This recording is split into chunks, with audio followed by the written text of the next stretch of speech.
Ассаляму-алейкум. Бүгінгі өтетін сабағымыз мәд әріптері. Мәд деген сөздің араб тіліндегі мағынасы созу, қосымша, артық дегенді білдіреді.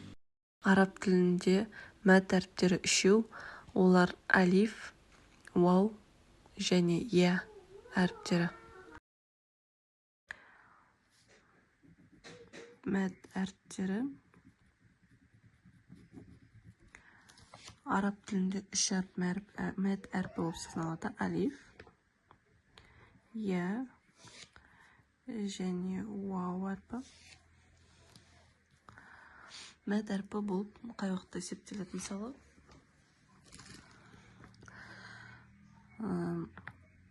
мә алды фатхамен, алдыңғы әріп фатхамен, кейін алиф келіп тұр.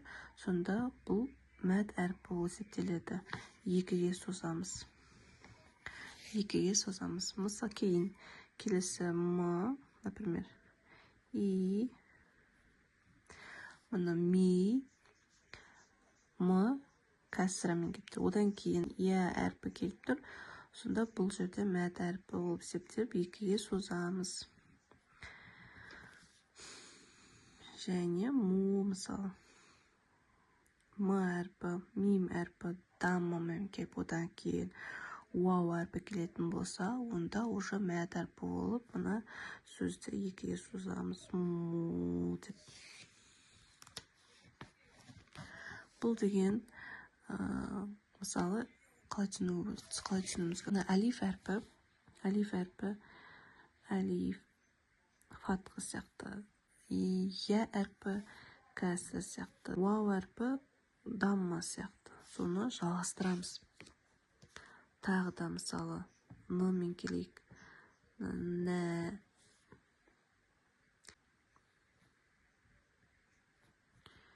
ни,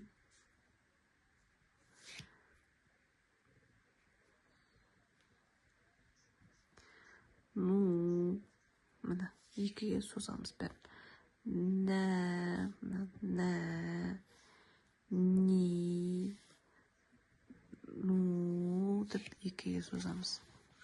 Егер мынандай жағдай болса, егер де Құранда біз, мысалы, жаңа әрпін көрдік, нә деп, нә, бірақ мына жерде сукун келетін болса, онда бұл жерде алиф әрпі оқылмайды.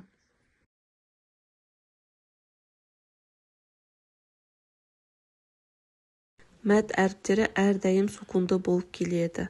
Бірақ олар Құран кәрімде келгенде сукун белгісі оқылса да жазылмайды.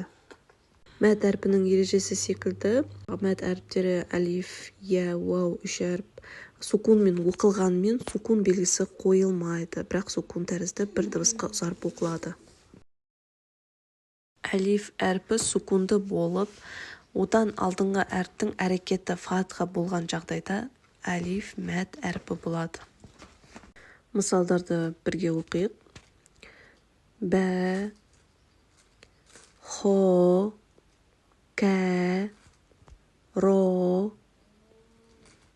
ғо, то, тә, уә, фә, сә.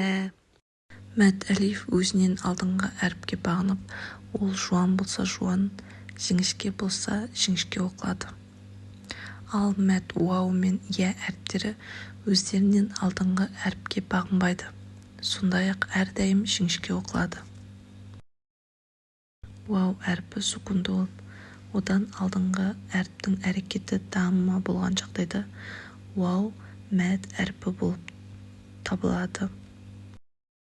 Мәд уау әріппен жазылған мысалдарды оқып шығыңыздар.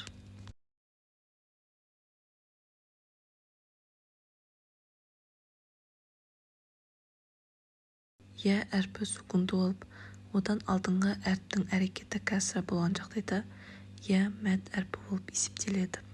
Мысалдарды оқып шығайық. Мәд әріптері жекеше келген кезде ә, и, у, бә, би, бу, тә, ти, ту. Ары қарай өзіңіз жалғастырып оқыңыз.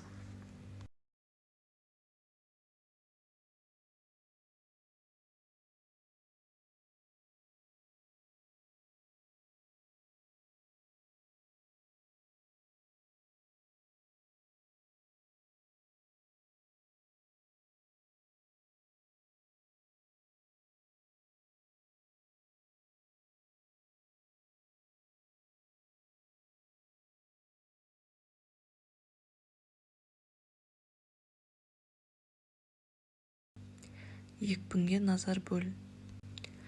Ушкуро, унсуро, и'лама, ушкури, унсури, и'лами.